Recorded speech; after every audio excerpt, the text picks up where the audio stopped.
Brought to you by Palvi Agrico. आता शेतीसाठी जे काही लागणार ते घरपोच मिळणार, तेही मोबाईलच्या एका क्लिकवर. मला त्याबद्दल एवढं सांगायचं आहे की जे काही आता टीव्ही वेगवेगळ्या चॅनलला चाललेलं आहे त्याबद्दलची पूर्ण माहिती मला काही नाहीये. माझा त्या गोष्टीशी डायरेक्ट अजित पवार म्हणून दुरान्वयी देखील संबंध नाही. मला 35 वर्ष महाराष्ट्रातली जनता ओळखते. त्या संदर्भामध्ये मी उलट ह्या निमित्तानं संपूर्ण माहिती घ्यायचं ठरवलेलं आहे.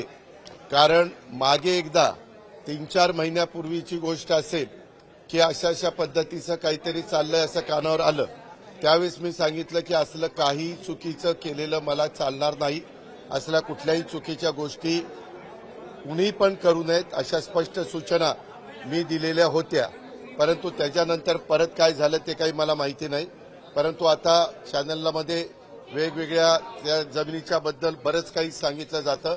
त्याची इत्थंभूत माहिती काय डॉक्युमेंट्स आहेत काय नाही, कुणी परवानगी दिली कुणी नाही, मी आपल्याला सांगतो. मी आजपर्यंत कुठल्याही माझ्या जवळच्या किंवा लांबच्या नातेवाईकांच्या संदर्भामध्ये कुठंतरी त्यांना फायदा होण्याच्या करता एकाही अधिकाऱ्याला कधी फोन केला नाही किंवा कधी सांगितलेलं नाही.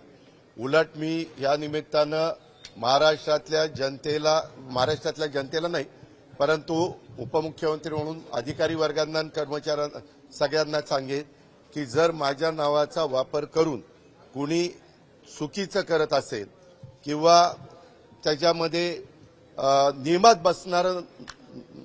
नियमात न बसणारं करत असेल तर त्याला कुठलाही माझा पाठिंबा नसेल.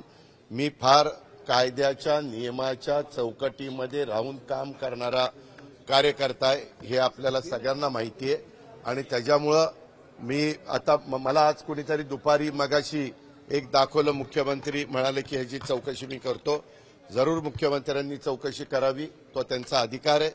जर उद्या कुठल्याही बाबतीमध्ये कुणी काही तक्रार केली तर चौकशी करून त्याची शहानिशा करणं, त्याच्यातली सत्यता पडताळून बघणं आणि त्याच्यामध्ये काय नक्की घडलंय ते त्या ठिकाणी पाहणं हे सरकारचं कामच आहे.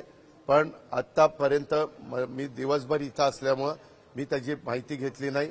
मी त्याची माहिती घेऊन परत तुम्हाला उद्याच्याला भेटीन संध्याकाळीचा, कारण मला पण उद्या दिवसभर काम आहे. आणि त्याच्यामध्ये संपूर्ण माहिती काय झालंय, कसं झालंय, कुणाबरोबर डॉक्युमेंट झालेत, ते कायदेशीर आहेत का, ते नियमात बसतात का, ह्या सगळ्या गोष्टी माहिती घेऊन वस्तुस्थिती तुमच्या समोर सांगेन.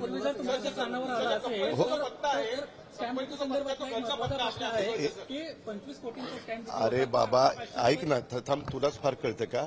मी स्वतःहून आलोय ना. मी काय सांगतोय, मी एवढंच कानावर आल्यानंतर सांगितलं की कुठल्याही गोष्टी चुकीच्या करू नका, एवढं तर मी सांगणार. त्या पद्धतीनं मी सांगितलेलं आहे. परंतु आता ते काय तुम्ही स्टॅम्प ड्युटी म्हणताय, आणखीन काय म्हणताय, त्याची सगळी शहानिशा करतो ना. कारण मीच आज राज्याचा अर्थमंत्री म्हणून काम करत असताना कुठल्याही व्यवहारात कुणी टॅक्सच्या बाबतीत नियमाप्रमाणेच वागलं पाहिजे. टॅक्सच्या बाबतीत नाही, सगळ्याच बाबतीमध्ये नियमाप्रमाणेच गोष्टी झाल्या पाहिजे. कुणीही नियमाच्या बाहेर जाऊन काम करता कामा नये, ह्याच मताचं मी आहे. एक मिनिट, माझ्या घरचा नाही, तो बंगला पार्थ अजित पवारांच्या नावाने आहे, त्याच्यावर तो पत्ता त्याचा आहे, समजलं का?